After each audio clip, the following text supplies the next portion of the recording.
Welcome to Racing Roots with Hamm. If you don't know our host, David Hamm, he's a 25-year NASCAR veteran, engine builder, and jackman. Live every Monday evening, we have a new guest From the racing world with their stories, their paths, their racing roots.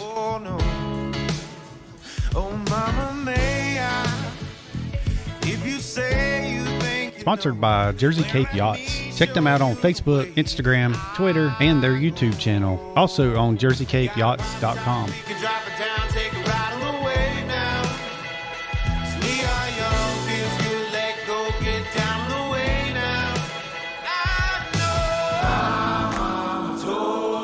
Check out my website, DHammiam.com. Be sure to hit that subscribe, turn on the bell notification so you'll be notified every time we go live. Now here's our host, David Hamm. All right, good evening, everyone. Thanks for tuning in to Racing Roots with Hamm. And tonight I got Ted Musgrave with me. How you doing, Ted? I'm doing all right. I don't know I was supposed to be on the show. I was just raining like heck out there. I seen an open door and it was warm inside. I walked in. I know, right? And you heard some music out on the speaker. We got two speakers outside here. Yeah. Oh, is that what that is? Yes. I thought it was somebody yelling at me. Okay. Yeah, man, it's good to see you. It's been a long time. 20 years, something like that. Has it been that long? I had you sign a postcard for me, probably before you drove for us at Sabco.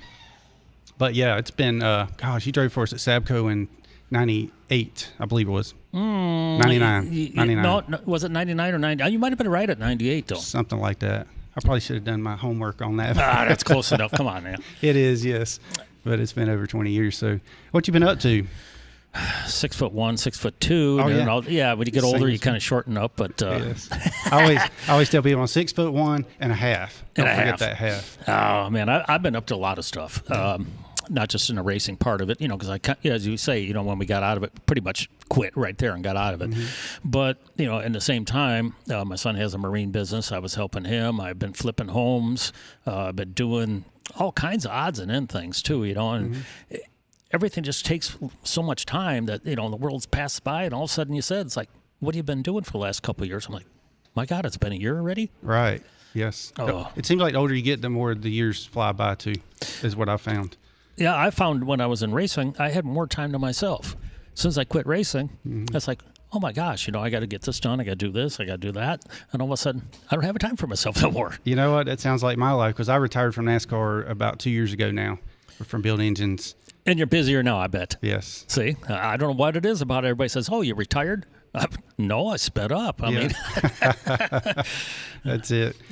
I keep every now and then, I run into a few people that we, used to race with and stuff like that. And another one that's just wide open too is Ron Hornaday. I see him off and on too, and he's doing the same thing. He's just constantly busy. We're always doing something together. We're always, either working or having fun or whatever. But, a lot of these guys that get done with racing, I don't see too many of them, but the guys I do see, they're wide open yet. I think it's partly too because that's what we're used to in our life is like just wide open. I mean, I say we, but especially drivers. I mean, you're used to that adrenaline rush of everything. Well, not just the drivers. I mean, you were building motors. I guarantee you weren't a 9-to-5 guy. Oh, yeah. True. See?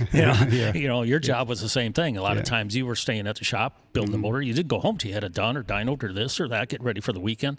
So you were in that same situation. And the drivers, they had to be at certain places at certain times also.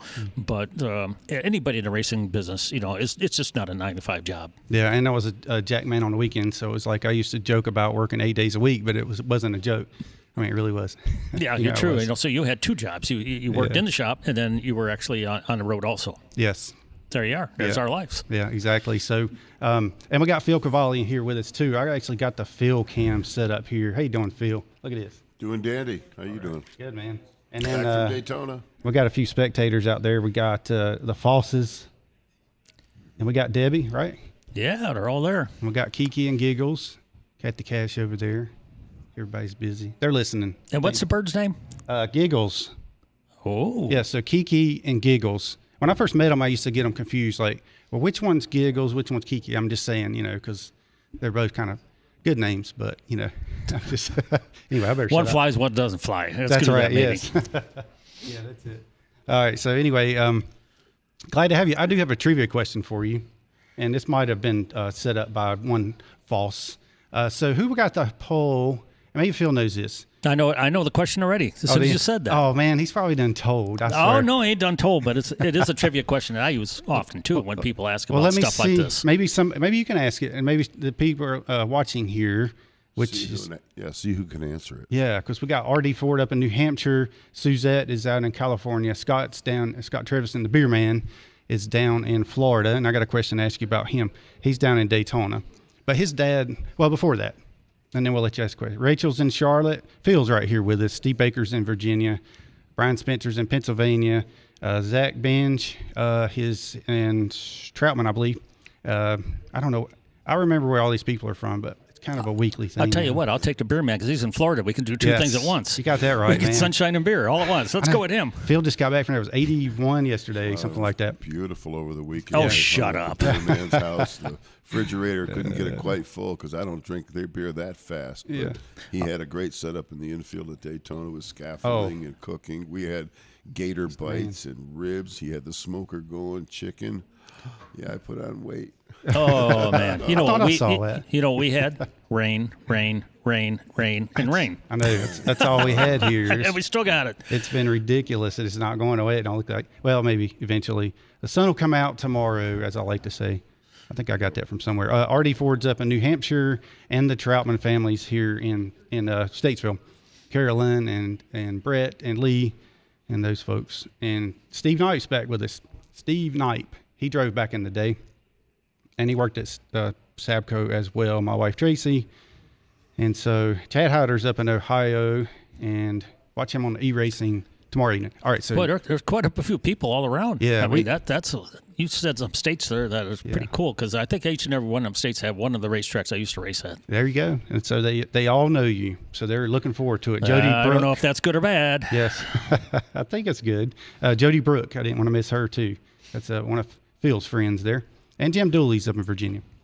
Perfect. All right, so the question is, and make sure this is the right one. It has to do with North Wilkesboro, right? I know it. That's exactly what I was going to say. As soon as they say that, and it's a trivia question, I knew exactly what it was going to be, but go right ahead. I was hoping I could stump you with something because Brad Gilley was telling me he did an interview that way one time, and it was just like, I was like, that is a great idea with Jeff Gordon, and Jeff Gordon didn't know half of his stats, I guess because he got so many. But all right, so who was the driver that got the last pole at North Wilkesboro, or got the pole for the last race at North Wilkesboro Speedway? And I was there jacking for Kyle Petty.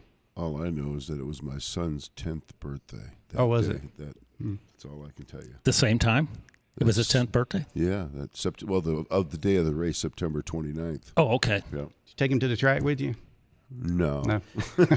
Yeah, I do remember that day. I do remember the whole weekend, actually, because, we knew North Wilkesboro was being shut down. Yeah. It was the last race, and I do remember even before the race, had all the drivers get on the front stretch, for a big photo op and everything for the last race, which I still have that picture on a big poster at home. Yeah. Right, so you're not going to ask me for one, right? Okay. Yeah, I should have brought that along, and then I'd say pick people out, and you start naming names of all the drivers that were in that. Yeah, Buddy sent me that picture earlier, and I had seen it before, but it's been a while, so I saved it to my phone. But yeah, sitting there and picking through. It almost looks like, well, no, it doesn't look like the drivers. At first when I saw it, I thought, oh, yeah, the Japan race when we went, but there was not that many drivers. I never did get to do that. Okay. The overseas, Japan. What was the name of that racetrack? Suzuka Circuit was the 96. Twin Motegi was the second. That's it, Motegi. Twin Ring Motegi. Yeah. I went there too. I never did get a chance to go over there, which, it didn't throw me anyway because I did hear some stories that I didn't really care to go over there. Yeah. It was an experience, but it wasn't. I said after the first time, I said, I'm not going back. And then they asked me the next year, and I was like, okay. But then their jackman for the 46 car ended up, he's like, no, I want to go. So they sent him. And then the next year I ended up going because we had Sterling come and drive with us. The first year was with Robbie Gordon. So, so that was interesting. Yeah. Crazy Robbie. Yeah. We had to clean out the car one time and then ended up wrecking it another time. So, yeah, I heard everything was okay there. I heard the bathroom situations were a little bit, let's say, weird. Yes. Yeah. The only good thing, I think they said something, there was a McDonald's around there. There was inside the racetrack area, inside the Suzuka Circuit. Yeah. I'll tell you a story about that. I was yeah. standing in line behind Dale Jarrett at the inside McDonald's in the park, and he wanted a number 6. Number 6. He kept saying, I want number 6. Yeah, they brought him 6 number 6s. Oh, hope he was hungry. Oh, he gave some out to people that were there. Yeah. It was funny. I thought maybe they were going to hand him over a photo of Mark Martin or something. Yeah. Well, I do know one thing about the burgers and stuff. There was always everything seemed to be undercooked a little bit. We had like a breakfast buffet every morning when we went to Twin Ring, and the eggs were just like really soupy, and the sausage was pink inside. Yeah. Well, that makes sense. I mean, they eat a lot of raw They seafood do. and fish and stuff like that over there. I mean, they eat some really weird stuff that I won't even look at. Right. So that makes sense that things like that would be undercooked. Yes. And the portions were very small. I went to an Italian restaurant. I had to get a whole pizza for myself and a lasagna. And the lasagna was like a half-inch thick. Yep. And it was like the hamburger meat was just like it was extremely finely chopped up. No wonder they're all small over there. Exactly. That's what I figured too. I hung out with some of the media, the writers, and you know those boys like to eat. Like Jeff Owens and all them from the scene. And I remember we would go to dinner at one place and turn right around and walk across a little area and eat at another dinner at another place. Yeah. Can you imagine these people watching this going, damn crazy Americans? I know, right? Probably so, yes. They eat everything. Yes. Well, and that's the thing. The people were smaller. The buses were smaller. The subways, trains, cars, everything was smaller. You know what you guys needed to do is find a buffet. Well, and that, yeah. And they'd probably throw you out. Hey, you leave. You eat too much. The only buffet we had was at the racetrack. And you were limited. You had to stay in the park, basically. Yeah. You couldn't go outside. At Twin Ring, when we stayed there, we had to stay in the compound area. We had to stay, and we walked to the racetrack, so we didn't get to go anywhere else. But when we went to Suzuka, we were able to go over to Nagoya and ride the subway and walk through their mall. They had our grocery stores like on the 3rd floor, and it had octopus chopped up and eyeballs and all kinds of crazy stuff. Oh, my favorite. Yeah, right. Japanese sushi bars, not good. So, yes. But back to what you were saying. Yes. North Wilkesboro, last race of the season. Mm-hmm. Who had the pole at that race? Oh, yeah, we're waiting on the answer. Hold on. Let me see if we got an answer yet. We had one answer. Okay. Somebody answered Terry Labonte. Oh. Was that? That's a good guess, but that would be incorrect. And then we got talking about Japan. So Ted Musgrave, 1988 Lacrosse Oktoberfest champion, Carl Wagner engine. Yes. Steve Knight. Okay, so I'll build engines with Wagner in 2001, but that was it. Yeah, Carl Wagner was an engine builder for all of us up there, and he actually was from Markesan, Wisconsin. And when he started out, actually, it was in a barn behind his house. That's what his engines were being built out of. And I got to know Carl early on, actually, when he was in that thing. And I got to the point, he was helping a lot of us drivers because all of us, Trickle and everybody else, we always owned our own race cars, worked on them, built our own engines almost, basically. Yeah. But when Carl came into the scene to help us all out, he helped me out quite a bit. I actually went and worked at his shop because what I'd do is he'd build me an engine to go race 5 nights a week in Wisconsin. I'd pay him like $400 a week, and I'd work at his shop to help pay it off. Yeah. I mean, he'd do anything to help the racers. He was a heck of a guy. Was that the V6s at the time? Well, that was an ASA. Okay, yes. In the Central Wisconsin Racing Association, it was just 9-to-1 V8s, 500 CFM 2 barrels. Okay. The 350 cubic inch limit. But like I say, it was an economical motors because that's what we had to have because a lot of us, that was our living. We didn't have another job. We just raced. Yeah. And Carl Wagner was one that really helped a lot of people get to where they are today, including myself. Yeah. I know he helped Nemechek a lot whenever he was racing, but he helped him in the way of having really good horsepower. Actually, Carl Wagner was a part owner of the car that I started out and I ran ARCA in, which gave me my I started 2 races in the Busch Grand National Series, and that was with his car also. Okay. And the ARCA car was actually Davey Allison's car that he had Red Farmer driving in ARCA. Oh, okay, yeah. In a connection with Carl Wagner and the Allisons brought this whole thing together. Actually, I came with Carl and I built some motors, loaded them in the back of his pickup truck, and drove to Hueytown to drop them off. And that's when the V6s came in effect. Oh. And like I say, helping Carl and doing that kind of stuff, just kind of helped my bill. Yeah, yes. sure. But it all worked. Yeah. It all worked. Well, that's a great story. Carl Wagner was he was an interesting guy. Oh, interesting. I slept with him in the motels because we were at Atlanta Motor Speedway dropping off motors. Boy, could he snore. Oh, really? Oh, my gosh. I could see that. I ended up sleeping in the bathtub, in the bathroom, with the fan running to try and block some of the snoring. Wow, yeah. He was a big guy. He was a big guy. Yeah. I'll tell you what, he's big enough where when he got to the racetrack, he hand lifted a V6 off the back of the tailgate and set it over on the ground for the Allisons. He just lifted it by hand and set it down. I'm like, ooh, I can mess with this guy. Wow, yeah. That's cool. I love bringing his name up, and people actually do remember him because I think he's underrated in a lot of ways. Yeah, and like I say, the biggest thing was he just helped so many people up in the Wisconsin area.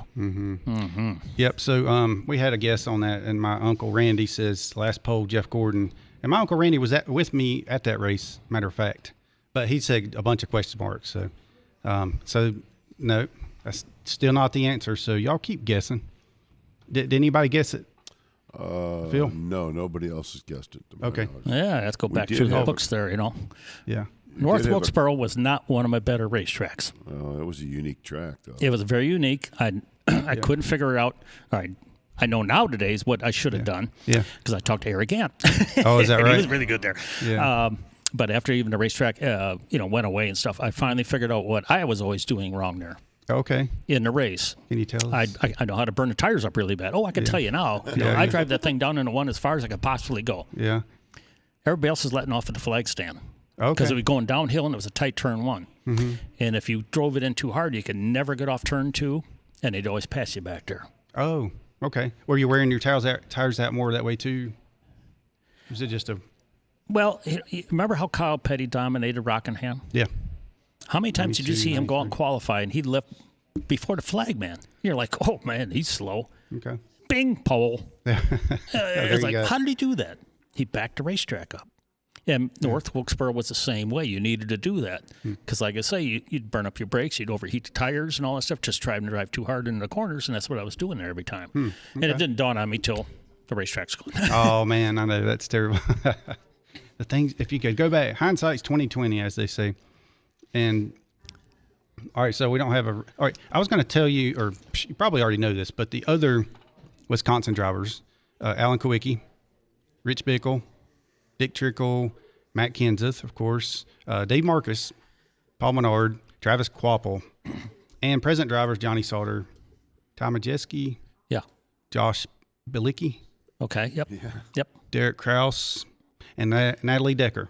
Yep, you're getting all towards the end of the list was the current drivers. Okay. A lot of them when you first started out are kind of like me. Right. They're later retired or been there, done that. I left that part off about the present drivers. Yes. So out of those present drivers, which one do you know? Any of them? Do you see promise? Oh yeah, in I mean, any just of them? start right off at Alan Quickie. Him and I ran for the championship at WIR, which is Wisconsin International Raceway in Kaukauna. Okay. We'd run there on Thursday nights, and him and I were battling for the championship all through that year. And it turns out we were starting a race, and I came off. Well, Kaukana's a different racetrack too. It's at a real sharp turn one. You go downhill into turn one, long backstretch. We waved a green flag for the feature. We all drove in turn one, and off of turn two, the starter decided he didn't like the way we started, so he threw the caution flag. Some people seen it, some people didn't. There was one heck of a wreck down the back straightaway. Cars on top of cars and everything. Well, one car hit me in the left front wheel so hard it snapped my wrist and broke all the bones in my wrist. Oh, yeah. So I couldn't move my arm. I couldn't do nothing. I was out for that race naturally. So the second week I came back, I had a cast. I was like, I got to figure out how to drive one-handed. Yeah. I can't give this championship up. Right. So I go back the next week, Thursday night, practice a little bit, try to figure out how to shift, how to hold the steering wheel and this and that. Had it down quite a bit. I'm like, yeah, I could do okay. Maybe just, I'm not going to be in contention to win, but if I get, fifth, eighth, something out of it or whatever, and Alan has trouble, or, I'm not going to give up. Come off turn two in the feature, and I got loose one time, and with one hand I couldn't correct it, crashed again. I'm like, okay, that's enough of this stuff. Yes. I have to wait a few weeks. I guess that goes to the thing where they say you got to let go of the wheel whenever you're ready Well, to wreck. in this wreck, I didn't see it coming. We were out sideways down the back straight with about 15 other cars. This guy drove right in my left front wheel and just to snap. To this day, I still can't hardly move my left front. Oh, yeah, because they were hammered down. They They didn't realize it was a caution. It was supposed to be a caution. So we did get an answer. We got a winner there, but he had to look it up. I was giving you the biggest hint possible right here, friends. Yeah, he's sitting right next to you. That's it. Yes. Go. All right. So, Steve Baker, he looks like he got the answer. So I might actually send Steve a prize, but you got to go on my website, DHammiam.com, and send me your address. There's Steve. He's up in Virginia as well. And Dickie Dennis is up there in Virginia. He's just tuning in. He was the infamous fence climber in 2014 Richmond race. Oh, yes. He's got up there and did his arms up. Yeah. But he did his arms up because he had realized he left his cell phone down in the bleachers, and he was wanting to take a selfie with Harvick going by. It's pretty funny. I remember that, though. You made more TV time than me. Yeah. That was cool. He made some announcers pretty mad there. Oh, I know. Hell invest with, but it's all good. So, we got any questions coming in there, Phil?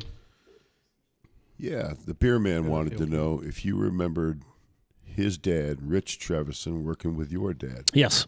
Yeah. Richie Treverson, yeah. Yeah. Oh, gosh, yeah. That's the beer man's dad. That's when you said beer man. I kind of thought that was Scott him. Treverson, I wasn't quite sure because I said I'd rather be with him down in Florida drinking beer because I think that's who it was. Yes. Yeah, Richie used to help my dad back when in USAC and stuff up there in Illinois. And and then Richie actually moved down here a long time ago, way before we did. Yeah. And like I say, so we kind of lost track of everybody when things get moved around, but it's good to hear from somebody from the Treversons. Yeah. That was the question I was going to ask you, and then I just totally. It's at the top of my list. They lived in Glenview, Illinois, and he said he thinks his dad worked for Elmer. Yeah, Richie. Yep. Yeah, that's cool. Yep, he lives down. Actually, Richie passed a few years ago. Yeah, like I said, we kind of lost track of how things are here and there, but. Oh, yeah, the beer man. Yep, so Good deal. Scott and Jana, they moved into the dad's old homestead. It's just beautiful down there in DeLand. Yeah. Yeah, they have a beautiful farm. homestead, cattle and everything. My friends came to visit, and I stayed there, and my friends were on the beach, and I said, I got to go out and feed the cows before I can go to the track. And they thought it was funny. I said, serious, I got to go feed the cows. Right. So, That's the right. beer man's got cows and mules. Yeah. No wrong with that. That's right. So Bob Pedersen tuned in. He was on the 42 car. Back in the day, we were talking about that before the show. He says, me and Steve and Trev aren't eligible. Bob, you're supposed to send me your address. I owe you a prize as well. And there's Jack of Zero Trade, sorry. How many G-forces when driving the big tracks do you feel like you're going to pass out? No. Okay. There are G-forces, but it's nothing like a fighter jet or nothing like that. No, don't get me wrong. But a funny story was, though, your first time you ever been to Daytona, okay, including myself, came from like short tracks and this and that, like I said, and I went down for that ARCA race. My first time ever on a big speedway like that. Get done with the race. We jump in the car to drive home. I get in my car, get on 92, heading north, out of Daytona. Naturally, you're just kind of thinking about the race. You're driving down the highway, not paying attention. My wife looks at me and says, don't you think you're going a little too fast? I'm like, what do you mean? And I look down, I'm doing like 90. Oh, yeah. Because you were so used to going 100 and some miles an hour. I wasn't used to that transition. Right. That was awakening right there. That's a good point. I've wondered about that too. Yeah, well, like I say, I think, after a while you get used to it. You know how to judge things. But the first time, and I'll tell you, the first time I went to Daytona, I went down the backstretch. It was with Carl Wagner, like I say, with that car from Richard Sims was the previous owner of that car. Yeah, for ARCA. And like I say, the first time I got on that racetrack, I shifted through the gears, got off turn 1 and 2, and I looked down the back straightaway. I've never seen it like that before. I'm like, oh my God, this thing's huge. You could hardly even see where turn 3 was. I've never been on a big racetrack like that before. Oh, how about that? With that much banking. Oh, it was something. Sure. Your first experience ever to go around the racetrack. I mean, I never got in a passenger vehicle or nothing to go around the racetrack. Just jump in a car and go out there, and I'm like, oh, this is wild. Yeah, I'm sure. So, so to start from the beginning, tell us about how you got interested. Let's say you were born in Wisconsin. No, I was born in Evanston, Illinois. That's like three shows in a row that I got it wrong. Well, I lived in Wisconsin a lot, but I was born in Evanston, Illinois. My dad raced in USAC. Yeah, and he was on the Mercury team, and he was pretty good in dirt tracks. He ran really good in road courses. He won like Meadowdale, Illinois, in the road course. He's won around like DuQuoin and all that kind of stuff. So naturally, I get out of the house, and my garage is next to the house. There's a race car in it. Imagine that. Oh yeah, how about that? Yeah. So how that all transpires. Then as I get older, you get to work on the car, and then when my dad quit USAC and started running short tracks. I used to be in the pits helping, working on the cars till I was old enough, 18 years old, to get my own race car, and that was Waukegan Speedway. And then, when my brother Tom, he was a year older than I was, he started racing too before me. So we can't have 3 people in the family racing. Yeah. So my dad retired and helped us. Okay, that's cool. So you had a brother named Tom. Was that his full name? I mean, Tom. Because every time I said Ted is going to come in, people were saying Theodore. So. Okay, so it's Thomas. That's kind of what I was wondering. Yeah, well, everybody, Theodore, but Ted, Theodore, Tom, Thomas, Yeah, mine's just David. It's not short for anything. And that's Phil. Is that short for Philip? Yeah. Okay. Yep. Man, I'm a genius today. Okay. Sorry. Gary Flattery's up in the Ozarks. He says, David, 3 inches and 6 inches of snow here at the lake, and I guess that's Ozark Lakes or whatever, and the lake is freezing over, first time in years. He worked at Roush Yates Engines as well. So I got a comment here from Brian Spencer. Yep. He says, Ted says he flips homes now, so does he actually get into the remodeling or just subcontract his work out? And I can comment on that. Because what was it, about 3 years ago, you bought a home 2 down from mine and Chris Bryant's and Cheryl's Ford there, and you did all the work yourself. Yeah, that was part of the deal. That's how you make money. Absolutely. Does every bit of the work himself. Yeah, I bought foreclosures. Yeah, I buy one at a time, naturally. Yeah. And go in and revamp the whole house. I saw you. Put it up on the market and sell it, take that money, and then turn it over and kept getting bigger and bigger houses and more money. Oh, yeah. But the best part about the whole deal is I had no cash out. Now, how do you do that? You get yourself a partner. I had a silent partner, Bob Germain. Mm-hmm. Oh, yeah. I'm in good, I was told that. I used to race for him. Yeah. My wife still works for him, Sure. and we do things together. Yeah. So, I used to help him at his house over here while he was in Florida doing things. I'd take care of the house. So I got a little business proposition going. He goes, I started explaining to him. I says, Bob, I think I'm going to, like to, take old homes, fix them up, resell them, make some money. He goes, you can make money at that? I says, yeah. He goes, okay. He says, I'm for it. He says, I'll back you. Nice. So and from that day on, it was like, oh, cool. Yeah. So I actually had no cash. I'd tell him, I look at all these houses, and I said, Bob, we need to buy this house. Okay, go buy it. Yep. Mm-hmm. Here's the money. Go buy it. Yep. And then here's a credit card. Go buy all the stuff you need. And we get done. Split the 50-50 profit. Yeah, that's good. So deal. I was never in risk of buying a house and saying, I ain't going to make no money on this. Right. He was. Yeah, but each and every house, we made money. Get me wrong. Well, and that's the way I like to do my cars and engines and things like that. It's other people's money, but I get to enjoy building engines and building the cars and doing that kind of stuff. I think Brian Spencer's up in Pennsylvania, but his son lives down here in Mooresville, and I believe he just got into real estate. So I was wondering if that had something to do with that question, which is a good question. So Harvick Fan for Life says, what was it like racing with Ron Hornaday Jr.?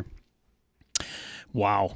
Tough guy. I mean, don't get me wrong. He'll run you hard, but at the same time, when the race is over, he'll be your best buddy, which he still is now today. Actually, him and I, after we both retired and quit racing at all, we got, I don't remember, there's a TV show. It was Outcast Customs. It was a crazy thing. We built the Krispy Kreme buses and fire trucks with all kinds of whiz bangs on it, all kinds of stuff. Well, Ron was part of that deal with me too, just for fun, for TV. And while we were there one day, we made a little bet, and I took a $1 bill, and I ripped it in half. I gave him half, and I kept half. I says, now, Ron, I says, you can't spend that $1, and I can't spend that $1 unless we're together. Yeah. So I stuck that in my wallet. To this day, I still got it in my wallet. And every time I see him, I pull it out, or he gets his out, and make sure we each carry that along with us. Yeah. And that's been years ago. Oh, that's cool. That's a good great. story. Yeah. It's Krispy Kreme bus, right? You said that, right? Yes. Okay. So I saw that when I was out at Victory Junction. They had the Krispy Kreme bus there, and I was like, wow, that's an amazing machine. Yeah, it was like a 1959 something or other. I forget, old bus. But like I say, it was just for TV. We did a couple things at just customizing stuff. Matter of fact, I think the World Outlaws truck that carried around the actual race vehicle on the back, STP-1, all the speakers, all the stuff that went around the country. Yeah, we built that. Okay. So he drove for us when I was the jackman for the 11 car. When I was building engines for Wagner for that year, I went and jacked for the Busch Grand National car in 2001. And Hornaday drove. It started out as David Steele down in Florida, but he decided he didn't want to race in any Cup series or in any NASCAR series, so he went back to sprint cars. Yeah. Okay. We had like Tommy Houston, or no, Andy. No, it was Marty Houston. Marty. Yeah, he drove some, and I don't know. I was wondering if you did too, but I don't remember. There was so many drivers that went through that car that year. No. Okay. All right. Yes. So, but Hornaday, when he put him in the car, it was like, wow. Oh yeah. Yeah, like I say, he'll race you hard. He's a good racer, great racer. I mean, because he came up the same way, But like I say, that's one guy you didn't want to see in your mirror. He's almost like, he's almost like the Earnhardt person. You're driving along, you say, "Who's behind me?" It's Hornaday. I'm like, "Oh God, no." Yeah. Was he one of those that was going to use you as the fence in the turns? Like if you're on his outside, he might drive. Oh, he races to win. Yeah, for sure. He has a lot of fun at the racetrack too. Oh yeah, that's what I'm saying. After racetrack, he can be your best buddy. I was photographing a hospitality event one morning for a sponsor of his, and he come walking out of the infield at Talladega. He didn't come from his coach. Yeah. A lot of fun. Steve Knight wants to know, you still have any 58 Ford collections? Any retractables? Oh yeah, I got a retractable. You want to buy it? Yeah, I've got honestly, yeah, I've got so many of them. I'm saying I probably have to start selling some of them, but yeah, I've got a 58 Ford Ranchero. I've got a sedan delivery. I've got a retractable, a custom 300. I used to have an Edsel. I sold that one to Don Miller, actually. Oh yeah. And I liked the 58 Edsel. It was kind of cool, all original stuff. But I sold it to him. He liked it so much. I've got a 58 Buick. Also, that's a special. I've got a 56 T-Bird. I'm trying to think what I all got out in the truck there. I got 41 Dodge pre-war truck. I've got, what else? Oh, I got a 60s Sunliner. I'm sorry, it's convertible. I got a 53 Sunliner convertible. Really? Yeah. A 53. 53. Beautiful condition, yeah. Really? Yeah, mine's a 60, though. Oh. Black on black with red interior. Oh, nice. That seafoam green. I remember them. Yeah. Yeah, I do have still have a bunch of 58 Fords, yes. Is there a special obsession with 58 for a reason? Or? Well, I just needed one day during racing, I'm like, man, what am I going to do in the weekdays? I need something to tinker with. So I went, everybody's got 57 Fords. Everybody's got 57 Chevrolets. Everybody's got those. I'm like, you know what? I'm going to do something one off of that, that way, because everybody's going to swap meets and everybody wants to buy the original parts. You're going to find no 57 Chevy or Ford original parts. I bet you can find some 58s. Yeah. Sure enough. Yeah, so that's why I did. I got a lot of original stuff. Yeah, Let me ask your opinion on something. A friend of mine, we're talking about old cars this weekend, and we noticed that in the future, will those cars devalue because the younger generation doesn't really have a desire for them? When you see these big auctions, you see a bunch of old guys like us watching and buying it. Do you see a less interest by the younger generation and less care to take care of them? Yeah, I really do. That's what I mean. A devalue is going to happen. Well, it is, but it was something I needed to do. Yeah. So if they devalue, I'm not talking what it necessarily towards each collection. I'm just saying a sad thing for the whole industry of itself. Well, right. It's just like you and I going up buying a Model A. Mm-hmm.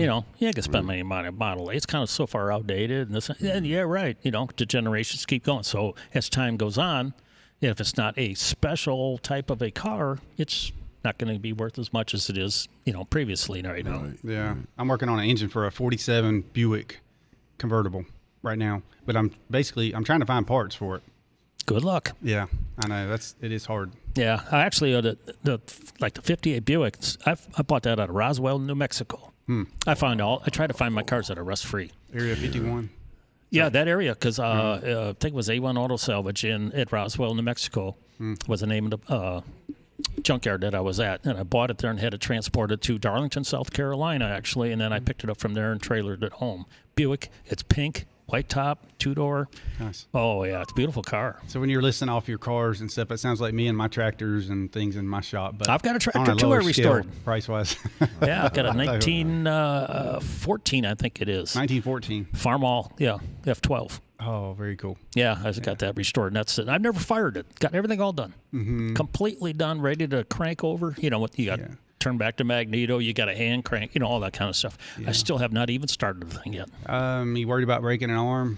Or definitely. Yeah, that's me too, man. I'd have to do something different. I kept figuring out, man, I'm going to have to put some kind of a starter system on it, I think. Yeah, definitely. That's what I would do. Let's see. Zach of Zero Trade says, the way it should be.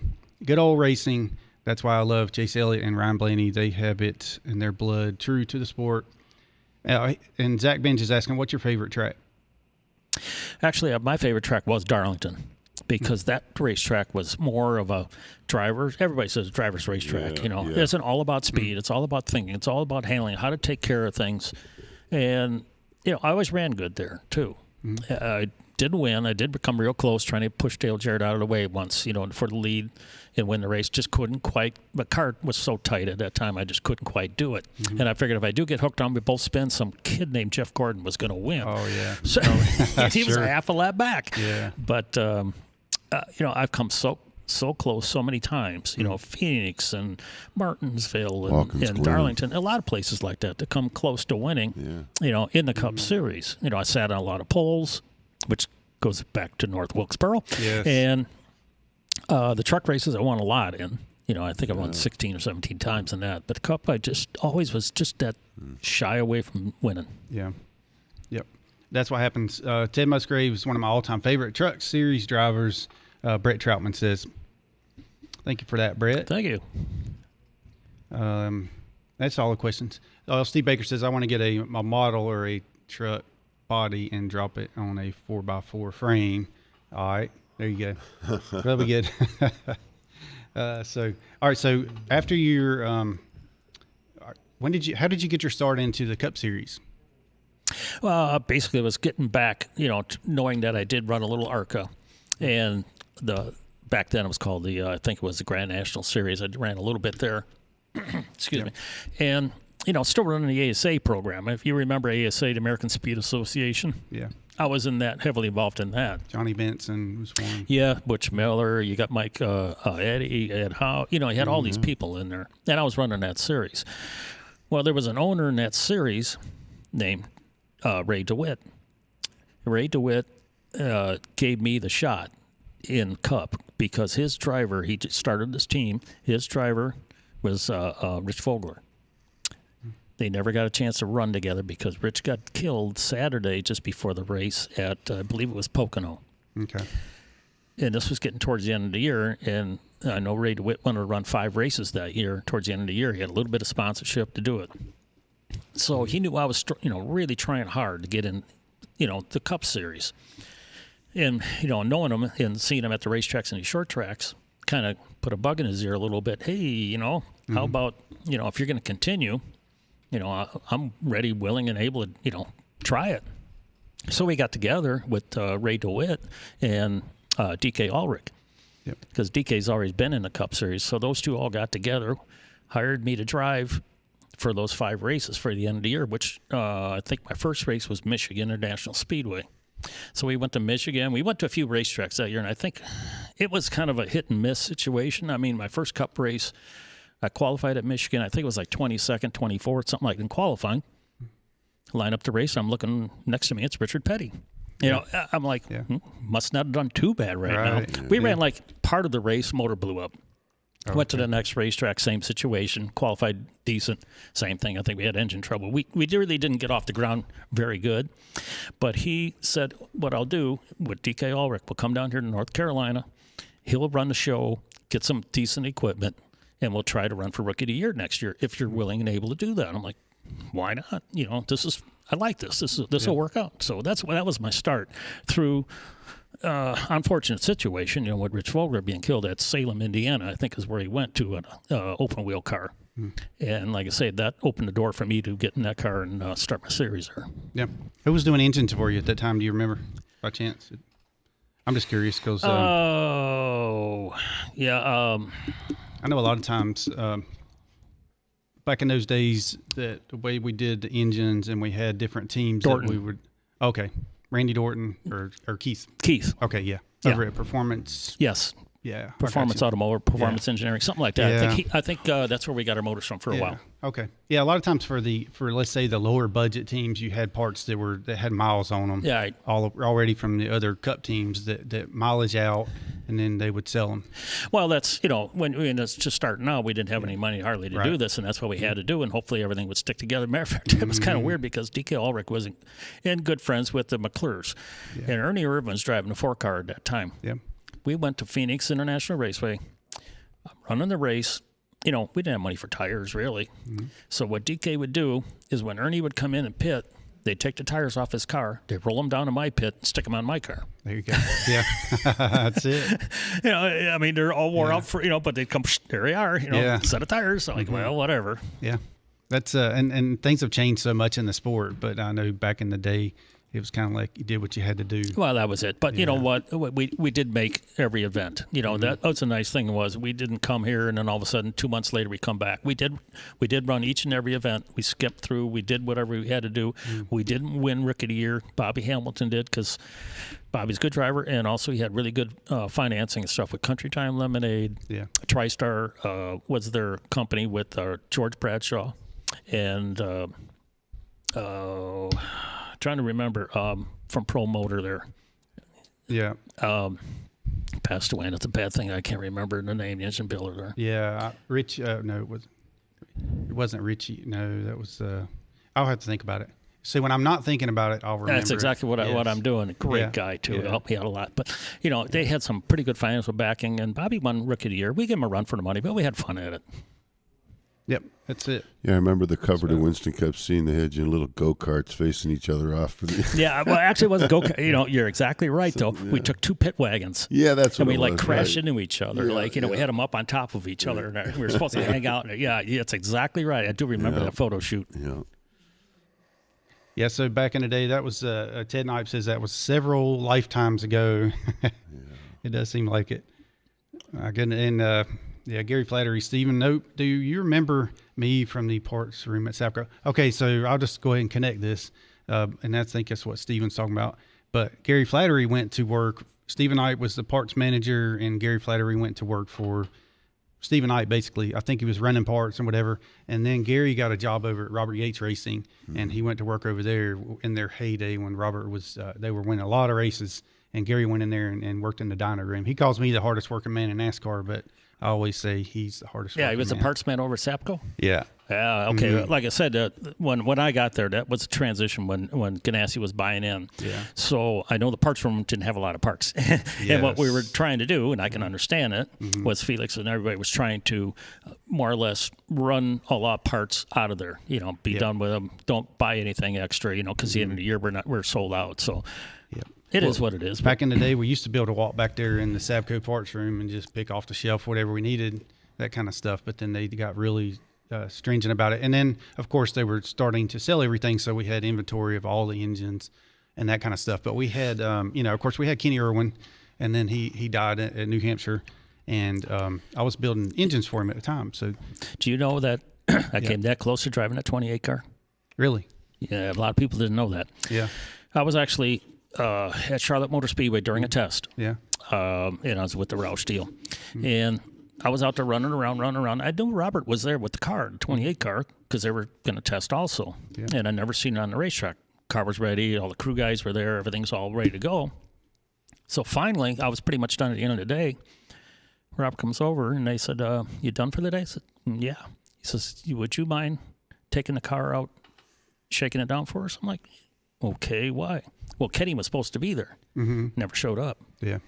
So I actually got in the car. I made a couple quick laps in it, shaking it down a little bit because I thought they were going to, Kenny was going to show up late. Yeah. So I actually did get to run it a few laps. Actually run faster than did in my car. Yeah. I'm like, well, I kind of like this one. How did you feel the horsepower difference? I mean, a little aerodynamics. They were pretty good cars. Mm-hmm. So it wasn't like a week or two after that, I got a phone call from Robert, and he wanted me to come down and talk to him. Okay, so I went actually down to RYR and got in his office, and we talked a little bit. And wanted to know my, program, what it was doing, how things are, my contract, this and that. And he was going to try to see if he can get me in to drive the 28 car. Wow. But the problem was, I don't know if you could say this on That's fine. The statute of limitations is far gone, I guess. Well, it was sponsored by Texaco and all that. Yes. Well, the head lady at Texaco and Kenny Irwin were having a little togetherness. Oh, okay, yeah. So they couldn't get, she didn't want to get rid of Kenny. Yeah. To hire me. I see, yeah. It was So it was political kind of. It was a political thing going. Right. Yeah, I guess you call it political, whatever. Robert wanted me to get rid of Kenny because he didn't show up a lot and things weren't quite right. And, yes, and he was on party mode for sure. That's why he wasn't at the racetrack that day. Yeah. So Robert had enough of that, but he couldn't get rid of him because of that. Because of that stuff, yes, I understand. So that was, I know when he come to drive for us at Sabco, we kind of went through a little bit of that with him. With this, he was still in the whole party mode thing. But then he ended up getting killed, and then you ended up coming to drive the 42 car for a little while. So we had a big meeting. It was right after Kenny Irwin passed away, and we had a meeting. It was probably 15 of us in the room with Felix, and he was like, he needed suggestions for drivers, that type of thing. And so that was kind of where we got some ideas for having who we were going to have to drive the car. But I know we went through several drivers, but I know you were one of them. Mm-hmm. Yeah, true. I got the opportunity to do that. It was actually kind of neat because I did drive for different owners. I actually drove for Bill Elliott when he had his team. I actually drove for Bud Moore, Butch Bach. I drove for of course, Jack Roush. I drove for DK, and so I go down the line. There's people I did drive for. Yeah, that are pretty high standards in this business here. So it was kind of neat. Yeah, for sure. I mean, you had some great sponsors and great car owners, legendary stuff. Yes, that's what I'm saying. Look at it. It was some pretty neat. I mean, drive for Bill Elliott. Sure, why not? He was my teammate. In other words, Right. Yeah, it was pretty cool. For sure. And you had legendary guys working on your crew. Like that guy, Buddy Foss. You remember him? Buddy Foss. Who? I think he's too. I think he's got to throw something at me over here. Yeah. Yeah. I need to make this the Buddy cam. There he is, right there. You see Buddy? Buddy's camera shy, though. I don't understand. I can't quite get him to, I talked to him about coming on the show sometime, but I figured since he's not going to come on the show and sit over here, I'll put him on the show right now. How you doing over there, buddy? Good. Good to see you tonight. You and Tommy. All right, so I got him on the spot there. So how was Buddy? Was he good worker? Good hard worker? He get everything tight underneath the car. That's the whole thing. Yeah, when he was awake. Yeah. When he was awake, yes. Yeah, he was. Well, I must say, when you climb underneath that car, that's a good place to sleep. Oh, that's what I'm saying. Yes, you could. A few times I pull the shoes out and pull them out, and he's still asleep. Come on, shake him a little bit, push him out a creeper, and slide him back underneath again. Yes, I knew that. Yeah, I think that's why you want to be the underneath mechanic, Oh, yeah, of course. It's the creepers are comfortable, and underneath the car, it's cool, low to the concrete, which is cool and nice. So. Now I know where he was. He was with Kenny Irwin. That was probably what the problem was. Probably so, yes. He was out late the night before, and of course, he can't talk about that in front of Tommy. It's his young and his chaperone, his spawn. Yes. So yes, that was the Bell South 01 car. Yes, that's right, Scott. I do remember that one too. The Bell South? Yeah, the 01. Yeah. The 01 car, yeah. I guess I had, yeah. Actually, I drove another 01 car too once. Sirius radio. I did that at Indianapolis. That was back when I was with Ultra Motorsports. We did a one-off deal, built a car just for the Brickyard 400. Mm-hmm. And it was actually the car, we had it in that chrome wrap with blue numbers, 01 stuff. Mm-hmm. Looked nice. Yeah. NASCAR didn't like that, though. Oh. That's when they made that rule. They can't do that no more. That's what. Yeah. Darrell Waltrip hated it because I think I was the one that kind of put a kibosh on that color deal. Yeah, because he had that Western Auto that had a lot of chrome. Yeah. Well, mine was complete that way. It was completely chrome, and then the blue numbers and stuff on it. So they didn't let you for a while. You could run chrome wheels, stuff like that, but then they ended up doing away with that. If I'm not mistaken, is that because you couldn't see the cracks? No, he's talking about a chrome paint job. Yeah, I know, but I'm saying like you could actually. Yeah, the wheels, like I say, a lot of times when you chrome stuff, it gets brittle.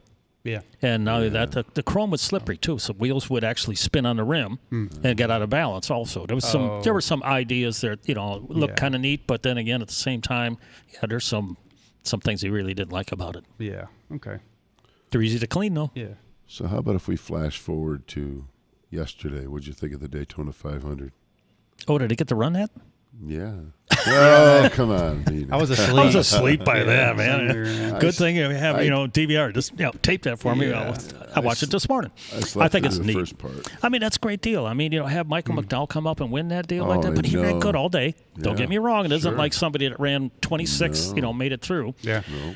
He was up front pretty much all day. I mean, there was a section there where he pitted off and this and that, off sequence or something, got behind a little bit.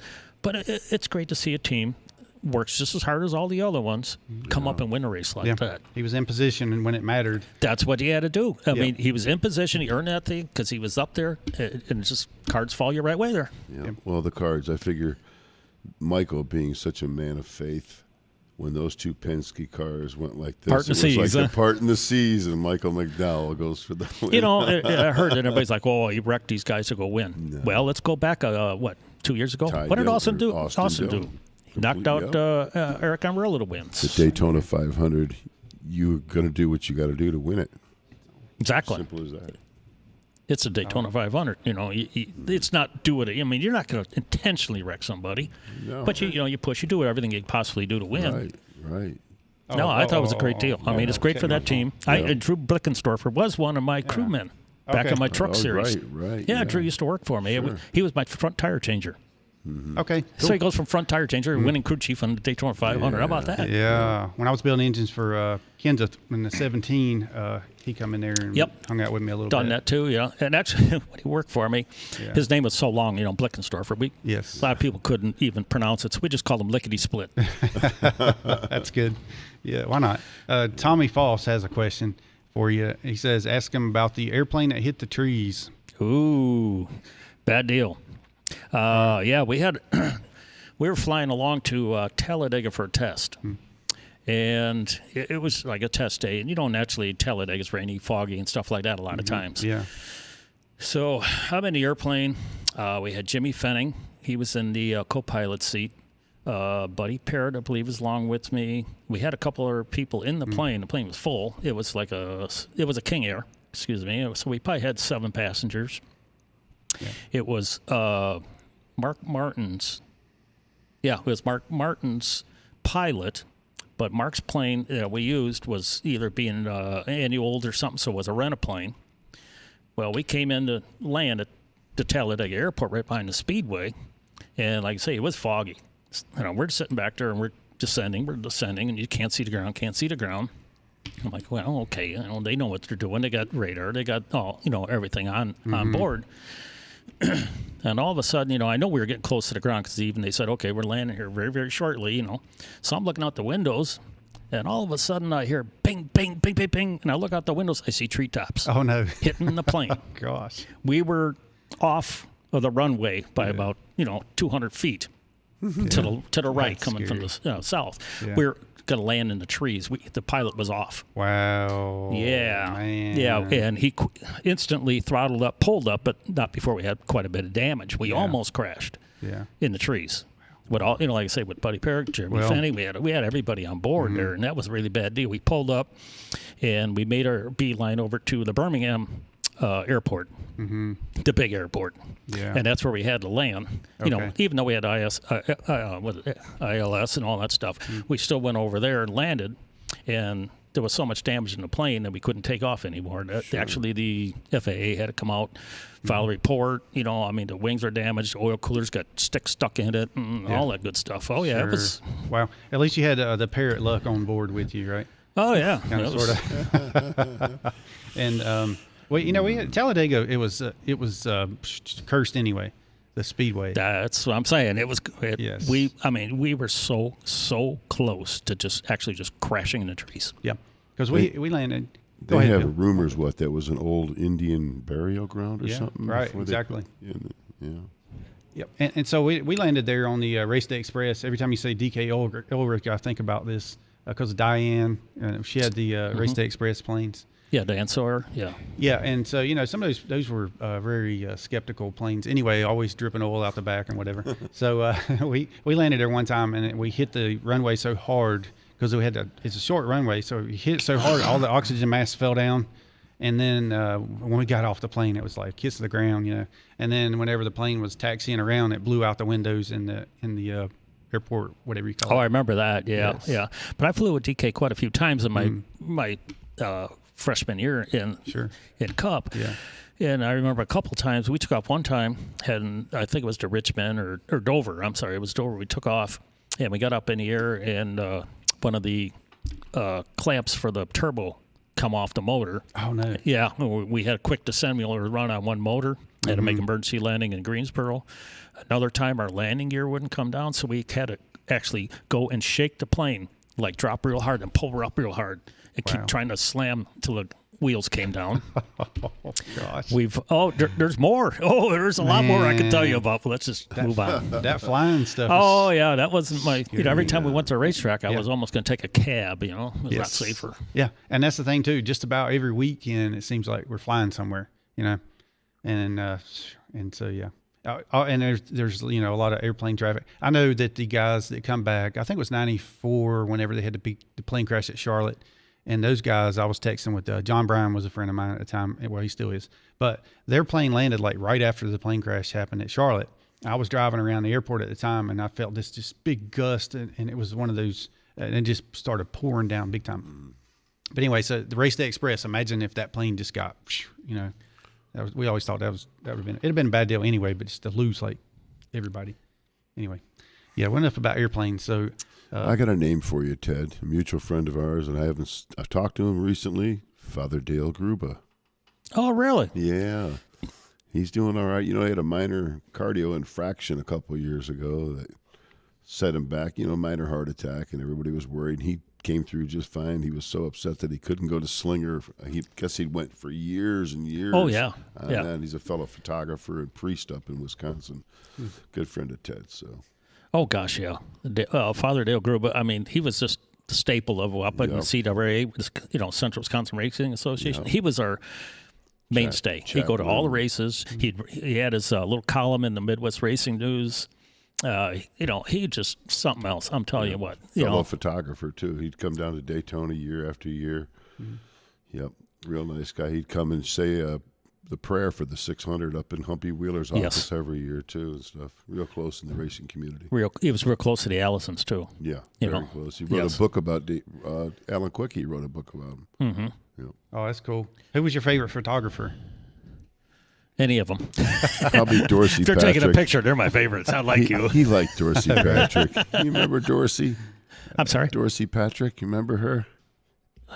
The woman photographer. She's pretty much. There was a few of those. She's the one that pretty much broke into she was one of the first females in the garage in the early 70s. You remember Dorsey? Oh, that was way back then. I remember Kristen Swinky or something like that. Yep, Kristen Schwenke. Yep. Yeah. And of course, Chobat. You remember David Chobat? Always with the box of pictures and stuff. He's probably the most infamous photographer in NASCAR. Oh yeah. Just sometimes I wanted to shy away from the photographer because I'm probably doing something I wasn't supposed to be doing. I have. There comes the photographer. All right, Yeah. We talked about that. Yeah, we have to have that would be a whole other show in itself. So, actually, Phil came in the first time that he come on the show. He brought his pictures in, and we had a camera set up here, and he went through a lot of them. But some of them he couldn't show on camera. Yeah, some. Yeah. One about you I talked about, too. Yeah. Yeah, he has one heck of a zoom lens. No, I'm kidding. He didn't show us any of those. But there was no bathrooms around. I'm sorry. Yeah. I have those, there you go. All right, so Brett Troutman says, tell a good Jack Sprague story. How did you race Jack Sprague in the truck race? Very nice guy in the truck series. Yeah, he was. Jack was, he's from Michigan, short track racer, much like I was. Yeah. And, everybody had nicknames for him. Someone says, one whack Jack or, one track Jack or this or that. But he was a fierce competitor. I mean, he would win just as bad as anybody else, And the only thing I did notice about Jack is I could get in his head. Yeah. I could kind of rile him up for the race or, kind of spin him out, in other words, before the race started. Sure. That was one thing I did get to do, and I still to this day kind of laugh a little bit about it because, if you just keep poking, tweaking on him and this and that, you could actually get him riled up and know that he's going to get, rewired in the head during the race. I'm sure there was probably a lot of drivers you could do that to at times, and some that you probably couldn't. Like, let's say Earnhardt. I mean, I would think Earnhardt would be like, the man of steel, kind of like. One time, Dale was coming up. I was living in Milwaukee, Wisconsin, on a little farm there from Jerry Gunderman when I was racing in ASA and doing a little bit of the NASCAR stuff. And Dale had to do an appearance at a Chevrolet dealership real close to where I was at. So Benny Artell was his PR person at that time. Yeah. Well, being from the Milwaukee area, he was from Milwaukee area and this and that. So Jerry Gunderman says, hey, if you guys got time, just stop over at the farm. We'll have a little picnic together. Nobody else. We're not telling anybody you're there or something. If you want to stop over, we'll have a little barbecue and stuff before you head over to Michigan International Speedway for the race. So it turns out where he goes, yeah, we could do that. I'll bring Dale and stuff. And Dale's like, yeah, we'll go into a farm, have a little barbecue and stuff, away from everybody. That's fine. So he came over. And we did that. We had a little barbecue, had picnic tables and stuff set up out in the backyard and this and that. So we had that going on. And that day, it was he was on over to MIS for the race. Well, I was racing in it too, but I wasn't going to, I was going to drive or this or that. Mm-hmm. He says, well, how you getting there? I said, I'm going to have to take off and drive and get over there tonight. He goes, well, just jump on the plane with me. Nice. I kind of looked at Dale Earnhardt, told me to jump in his plane. He's going to give me a ride to the racetrack. Very cool. Yeah, so okay, so here I go, I fly over there. So as we're racing, I'm going along. I'm going down the back straightaway one time, and I'm not real fast on the back straightaway. My cars are not, as good as his. All of a sudden, I feel it, boom. I look in the mirror, and here he is, pushing me faster than I ever wanted to go down the back straightaway down there. And he just had that big old grin. You could just see it, little mustache pushing up in the mirror. He's just like, pushing. I'm going like 20 miles an hour faster than I should be. And I'm like trying to wave him off. Yeah. He's grinning. That's cool. Oh, gosh, what a guy. Yeah, very cool. So Zach says, or Jack of Zero Trades, do you have a driver that you pull for? Do I have one? I guess that would be your current, yeah. Do you have a favorite driver? I guess would be, and let's say that, let's add to that. Who would be besides yourself, of course, as a driver, who would be your favorite driver of all time? Ones you worked around that you enjoyed hanging out with, and just your favorite guy to be around. Well, there's a lot of favorites. You can put them in different categories. Sure. Mm-hmm. Back when I was early on in short track racing, I had a favorite driver that, back in those days were, the upcoming, to the future. There's different ones. I would say, yeah, this guy was my favorite driver way back. Whatever I say, one of my favorite drivers was Butch Miller. We got along real good, hung out. He was one of the big guys. Mm-hmm. We had a good time together. Now, then when you move into, down south, down here, and all of a sudden you don't see these people anymore. You're in a whole different situation, different world. You've got another favorite driver. Yeah. So I can't say there's just exactly one. But I'll tell you, there are some really good drivers, like I said, I do admire, which were years ago, back in Cale Yarborough and this and that. Mm-hmm. Those are the guys that really made the sport. Sure. They're the ones that pioneered and did all the dirty work, more or less. Yeah. They didn't have the safety equipment. They didn't have the cars. They didn't have all the stuff, and they toughed it out. Those are the guys I admire. Yeah. That was one of the things I mentioned to Donnie Allison when he was in here. I was like, you had bench seats at one time or whatever. You just lap belts. Exactly. Nowadays, like don't get that. me wrong. We're still running fast and this and that. But we got softballs. We got this. Got it. How about down there at Daytona when they're qualifying? Everybody off turn 4 would fly in the air. When who was it now? Was it Ricky Rudd or Cale? Who had to hold their eyes open for the race? Rudd, yeah. Yeah. Back then, these guys were on the edge of disaster all the time. Yeah. Somebody sent me that picture of him with his eyes taped open, and I sent it to Ricky. I texted it to him, and he said, "Yeah, I remember that well, and I remember the pain that came with it." Yeah, so, like I say, those are the ones that pioneered, and then now we have all these safety features because of these guys. Now maybe nowadays, we are gonna, look back, 20 years from now and say, hey, them guys back in 2020 really pioneered this new safety thing. But back then, those are the guys I admire because they went through hell to make our lives better. Yeah, let alone the fact when they wrecked it, they had to work on it Monday. True. And, pay for everything. There was no sponsor. There was no getting out and throwing their gloves on the dash and walking away. Yeah. Two of those comments sounds like Chris Boucher, because he said he kind of was the one the reason why they have the escape hatch out the roof, like why they kept it. And the other was that he worked on the cars especially when he wrecked them or whatever. Exactly. Yeah, there are drivers that will. Well, nowadays, I don't think there's hardly any of them that will work on a car because they've got so many other things going on. Sure. But, yeah, back then, as you said, these guys actually got out, grabbed wrenches, helped pull transmissions, do whatever it took to get back out there. That was just a sport back then. Yep. That's right. So what was your Rachel asked, what was one of your most meaningful wins? Ooh, the most meaningful. I'll tell you what. Let's kind of go back again. back in my short track ASA type situation wins, I think what really meant one was winning Winchester 400. That was a really dominating race I won at. I think I led the field by like 2 laps by myself and won that race. That was really meaningful. That was like a really performance. The car was just perfect. Okay, then you come in a truck series. I think the one that was really kind of cool was winning at Darlington in the fashion that we had to do it. Yeah. And then, like I say, I did not get a chance to win the Cup Series, so I couldn't say, okay, that was my most meaningful win in that series. What was your, let's say, the funnest time you had, the best car you had at your track in the Cup Series? Oh, let's see. In the Cup Series, I had a couple really good cars and really good runs. I actually had a shot, like I say, to win at Dover, but Jack ran me out of gas. I had a good car there, handling good. Was going to be one of the perfect days. Miscalculated the fuel. I had to come in. There was some really other good times too. I mean, I really couldn't pick a point. They're all good to me. I mean, any race is good. Even when you're wrecked, you're still good. You're out there. You're racing. You're having fun. Yeah, there you go. I was kind of combining those 2 questions in because that's what another question from one of our listeners there, and Chad Hatter says, still want that Wallace chewing Gordon out picture feel. Yeah. And there was another time I was going to bring it up, and you can talk about it or not, whatever. I've had Bill Ingle on here a couple times, but we never did talk about.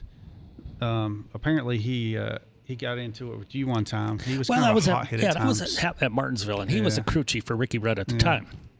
I had a good car at that time also. I think we're running like 4th, 5th, 6th, somewhere right around there. And we went down in the corner, and I think he checked up a little bit because somebody in front of him did. And I got in the back of Ricky. Yeah, and spun him around.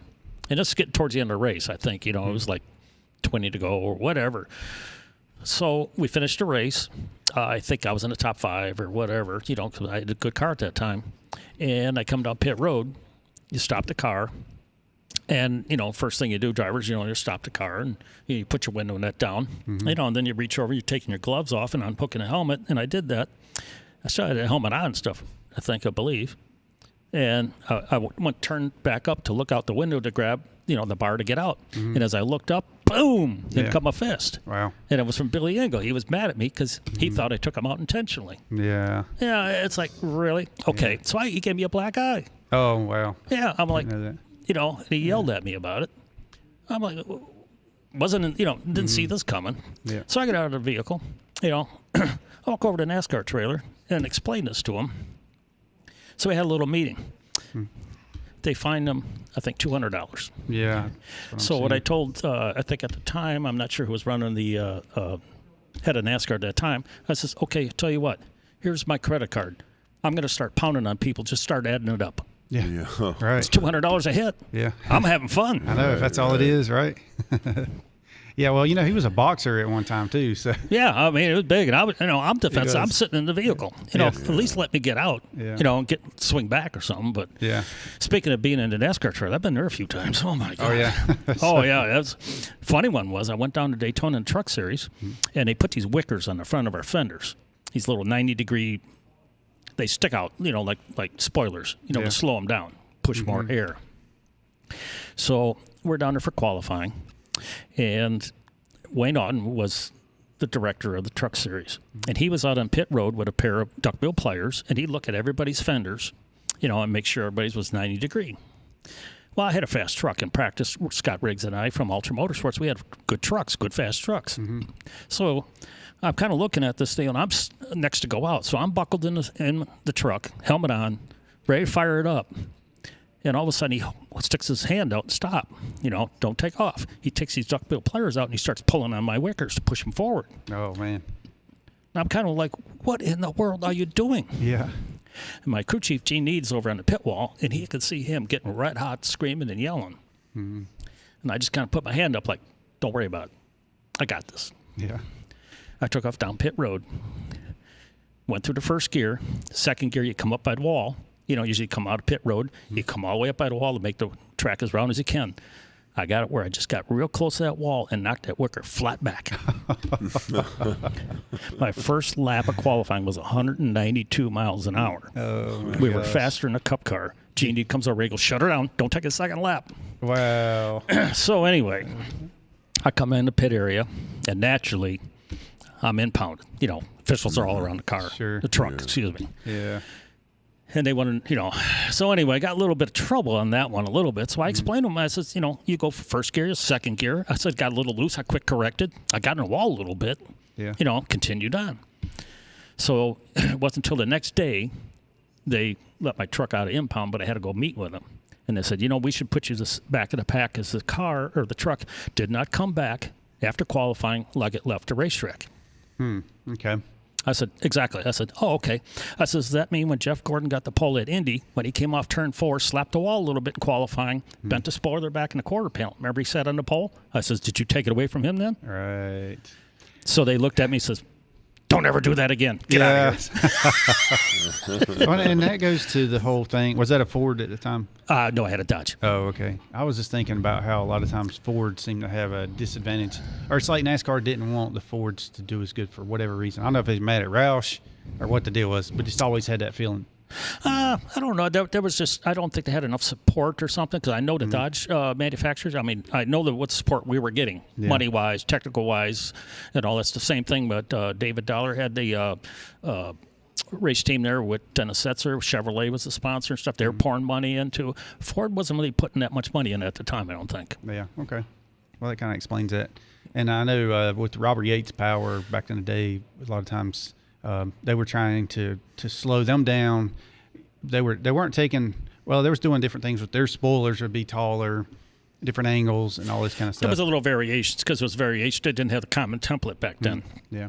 And the funny thing was when my team did shut down, Ultra Motorsports, after I won the championship, and Jimmy Smith said, okay, I'm done. That's all I needed to do. And he shut it down.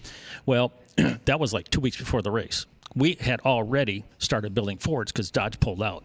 Sure. Okay. Yeah, Robert Yates is building the motors. We built Ford trucks. We were ready for the next season to defend the championship is when he shut down, and we never did really get to run the Fords then. Okay. Yeah, we had the motors in the trucks. We were ready. I was in the seat, actually, putting all the belts on, getting everything adjusted so we can load it up, go to Daytona. Yeah. When I got the phone call saying, we're not going. Oh, man, that had to be tough. Yeah, I mean, we're loaded up, ready to go. Then you just pulled out your credit card and said, here. Just kidding. It's not that easy. No. So, anyway, yeah, good stories. Yeah. Do you have any, you don't have your bell with you, do you, Phil? Yeah, sure do. We have that moment. It's that time. I got a fever. And the only remedy is more cowbell. That's when we need you to tell your favorite PG-rated Sterling Marlin story. If you have any. You got a Sterling Marlin story? PG rated? Yeah, that's what I mean. It's hard. It's difficult, isn't it? Oh, yeah. Toughest part of the show right here. Oh, well, one of them was, I still remember when Sterling Marlin, Ernie Irvin took him out somewhere. I forget where the heck that was at. In a cup race where Ernie got into Sterling, spun him out, wrecked him or whatever. And the next week, I remember Sterling came in with a pair of glasses and in a garage area, found Ernie and threw them at him, says, here, you SOB, you must need to use these or something like that. I remember Sterling doing that. And somebody else probably seen this too. Yeah, Sterling took a pair of glasses and threw them at Ernie. Like, here, you must need glasses. Probably sound like, hey, you must need glasses. Yeah. Well, I'm keeping everything PG. I mean, I got a lot of stories, but I mean, that's the one that we could tell. And I'm assuming that's after Ernie's bad wreck at Michigan too. Yes. So after, Yes. Gosh, that's funny. One of these days, I'm gonna take all the Sterling Marlin stories and put them into one video. But that's always our buddy Scott Trevison's request. Oh. And he says, "Great show, guys." And RD's asking a question. No, I was going to say eventually we can spin. Oh, yeah. We'll have to do the have a spin. Question. RD had a Ted Musgrave. Great hearing your stories and your history, not only racing but as a builder. It sounded like you did quite a building yourself. Yeah, I mean, like I say, I did the electrical, I did the plumbing, I put the flooring down, I paint the walls, I'd plaster, I'd knock walls down. I did everything but the roofing and lay the carpet. I mean, that you got to kind of leave the professionals. Well, I know that. I'd install windows, I'd pour the concrete, I'd just remodel completely, do all kitchens, tile, everything. You had to. Like you say, if you subcontract it out, you're losing money. Absolutely. Yeah. But if you do it all yourself and don't have to hire anybody, that was the only way to really make it work. Yeah, that's like David had a guy brought in a beautiful Chevy Impala into his shop, and the guy didn't really fussed about the engine work that needed to be done. And I told David, it's a beautiful car. Tell the guy you'll buy it. And he could do all the work himself and turn it into a gorgeous car. Right. Cut out that overhead. Yeah, so that was part of the, like I say, the deal was, if I had a subcontracted out, that's not the way I wanted to do it anyway. Just sit back, say, okay, hire this guy, do this, hire this guy, do that, just back. I mean, sure, you can still make money. Maybe it's an easy way out, but I wanted to do the work. I actually wanted to do it. Well, I know that place you remodeled down our road there. That was a place that was a mess. It was heavy smoke and everything in there. You did a hell of a job. Remember that? That was terrible. That was the smallest house I ever did. Yeah. But you still like I said, all my other ones were 3,000, 3,700 square feet, bigger houses. But that one, it was a little different. 1,200 square feet, 14, Harvick Fan for Life says, great show all. What is your best Ken Schrader story? Oh, boy, Mr. Schrader. My God, how do you put that in perspective? Have a beer. I mean, as much as, everybody knows Kenny, all his craziness and stuff, I guess my best story, and everybody does know it, is when him and Big E went out on that lake with that little Infacar. Yeah, that one that, goes on land and... Amphibious the vehicle, amphibious thing when him and Dale, they got, half and half. Kenny wanted to buy the car. Mm-hmm. He goes, come on, Dale. I guess they're looking at himself. You buy it, half, and I'll buy half of it, and we'll go have fun. And the two of them got in and actually went in that little pond and stuff behind Kenny's shop back there, floating around and stuff like that. I mean, just weird stuff. Didn't he? I think he was down off of 152 or somewhere out there. Yeah. Right. Yeah. All right, so let's spin the wheel so we can get our winner. Get that deal. So every week we have a new winner, and I'll send them a prize. And the prize will be, I'm going to get Ted to sign one of these cards, and a new car. Yeah, there you go. I always want to say that. And I'll send a hero That's card. Almost, not quite as good as when Clint Boyer's money or anything like that, huh? Yeah. How about a brand new Jersey Cape yacht, custom made? That's our sponsor, Jersey Cape Yachts. Really? Yeah, custom made yacht. Anything from a 33-foot Little Devil all the way up to the 66-foot Diablo. Can I get in this? Absolutely. They even remodel a yacht. Take your precious little old yacht and make it all brand new, exactly how you want it. Well, see, you do know I do. That's what I do now with my son. We got our marine business. Mm-hmm. It's Musgrave Marine, naturally. Okay. Yeah, and I've been helping him. He's been doing it for like 18 years, and that's what I've actually been doing now for the last few years is full-time helping him with, repairing boats and jet skis. And he actually lives on a 103-foot houseboat on Lake Norman. Yeah. Oh, okay. Do you know Tony Lambert by chance? Yeah. Okay. Yeah, well, we'll pass your resume on to Jersey Cape. Yeah, actually, there's a lot of people we work for or fix boats for. Yeah. Even Ryan Pemberton. Yeah. Robin Pemberton. We got fix his boat. We work on. I don't know. You name it, they bring it in. Matt Crafton brought his pontoon in. That needs to be fixed. We've got crew chiefs to owners, people at Gibbs come in. I'm just you just name it. You got yachts? Have you worked on a yacht yet? Well, houseboats. Lake Norman's got them, right? Well, yachts, jet skis, motor, ski boats, cabin cruisers. You work on about anything. So how do people get a hold of you for getting their boat repaired? Do you want them to or no? Yeah, well, no. It's very easy. Yeah, you call my son. His business there. So 704-500-3324. Okay. You just remember it's Harry Ganton and Jeff Gordon. Yeah. Yeah. There you go. That's good. Yeah, that's the way I remember. Every time I got to call him, I'm like, let's see how to call my kid there. It says, let's see, Harry, Jeff. Okay, I got him. Yes. A guy who told you how to race on the track, Harry, and a Jeff who showed you how to race on the track. Mm-hmm. Yeah, for sure. But if you want to buy a new yacht or a new custom yacht, go to, you can email Janine over there at Jersey Cape Yachts. It's Janine, Genine, at jerseycapeyachts.com, or give her a call, 609-965-8650, because they are up in Lower Bank, New Jersey, 2143 River Road to be exact. All right, so we have our winner for the day. Phil, do you have that information? Is that red or yellow? Red? Yes. Did you spin it? Yes. Red is Harvick Fan for Life. There you go, Harvick Fan for Life. Yeah, you are our winner today. And you know what? Since I had a Brad Gillian with me last Friday. I did a special Friday edition, and I didn't pick a winner. I totally forgot to spin a wheel. I will say Jake McVie, he asked, how do you get on the wheel? I will also send you a prize. So you are another prize winner for this. Boy, not only get on the wheel, he wins the wheel. Yeah, so there you go. You're lucky. You're the wheel man. Yes, you got that just in time. Chad says, I appreciate, Ted, that you appreciated the opportunity of racing. So win or lose, you seem to appreciate being able to race, and that is refreshing. Sorry, I'm losing my voice. Yeah, I had a good time. I mean, like I said, when I quit, everybody said, "Oh, you're done racing." They have to remember, I raced for like 33 years straight, and every year, you know, from when I started in Wisconsin or even before that in Illinois, when they start adding up to years, it was 33 years nonstop. That was plenty. Yeah, that is plenty.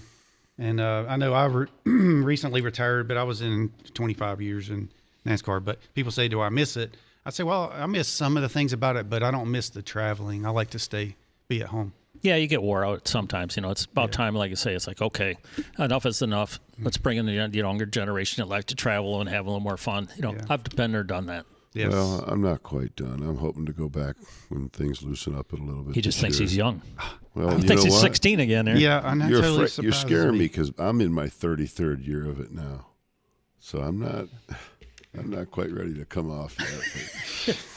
But, we'll see. I am enjoying the time at home, though. Yeah, you will. I mean, you know, you think about it, you know, rode hard, put away wet type situation. Yeah. Yes. It'll get on you. Yeah, for sure. And it surprises me to hear you say that, too, but I get it. Rode hard. He's been actually working in my shop some, and it's been going pretty good. I wish I had pictures of him. I mean, I wish I should have carried a camera around taking pictures of him taking pictures. No. And I have one, and I found it. My uncle took it at Wilkesboro, I guess it was that time, and he was standing on a pit box taking a picture of me doing a pit stop, or us doing our pit stop. So, so I actually have that. I'll show it to you. It's not that prominent. I'm kind of in the corner like, where's Waldo? Yeah, there's two of them. Where's Phil? Yes. Yeah. All right. So, all right. So that ends the show, but don't forget to check out my website, DHammiam.com, and also go on to Racing Roots with Hamm on Facebook and hit that like on that page, because that is where I always put the link to every Monday when we have a new guest. It's always going to be on there. And then otherwise I sit down and start sending it out to people as well. And that takes a lot of time to do. But thanks again so much for coming in with us. And maybe we can have like a show sometime where bring a friend and y'all talk about racing against each other. Okay, does that mean I got to leave now, get back out in this rain? No. Oh, no, yeah, you got to find somewhere else to hide. Yeah. You can hang out with us. Oh, it's nasty out there. I do want to say we do have your wife, Debbie, in the house. And one of the planned shows that I think is going to be a special treat to tune into is we're trying to get 4 wives of drivers in here. Yeah, it's going to be a hen house, but we're going to do that sometime in the next month. Maybe get Carla Wallace in, get Debbie in, get the Dallaire girls, the twins, Diane and Debbie. Get them in here. That'll be out of real good. Are we going to have like a pit with mud too or anything? No.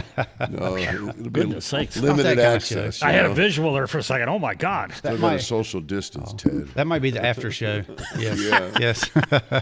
But you don't have to, but you can stick around and get your pictures taken with giggles on your shoulder. Yeah. So, yes.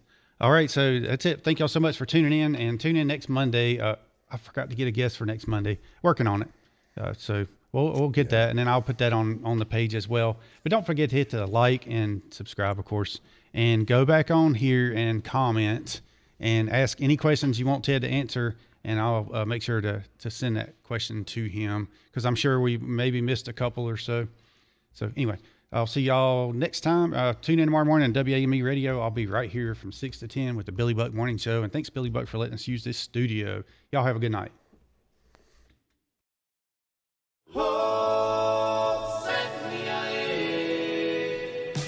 Welcome to Racing Roots with Hamm. If you don't know our host, David Hamm, he's a 25-year NASCAR veteran, engine builder, and jackman.